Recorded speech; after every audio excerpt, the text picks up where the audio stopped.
কথা বলার সময় 5টি বিষয় মেনে চলুন। 1. আপনার বক্তব্য সুস্পষ্ট ও প্রাঞ্জল করুন। বুঝতে অসুবিধা হয় এমন শব্দ ব্যবহার করবেন না। অপ্রয়োজনীয় বাক্পটুতা পরিহার করুন। 2. কথা বলার সময় আন্তরিক হন এবং অপ্রয়োজনীয় ঠাট্টা মশকরা এড়িয়ে চলুন। 3.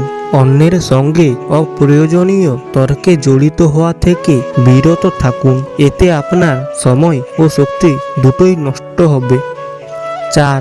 কথা বলার উদ্দেশ্য স্পষ্ট করে অন্যের সাথে কথা বলা। অর্ধেক সত্য বা অর্ধেক মিথ্যা কিংবা সন্দেহ সৃষ্টি করে এমন কথা বলবেন না। 5. কথা বলার ক্ষেত্রে নিশ্চিত হয়ে কথা বলুন। যাচাই বাছাই ও নিশ্চয়তা ব্যতীত শোনা কথা অন্যকে বলবেন না।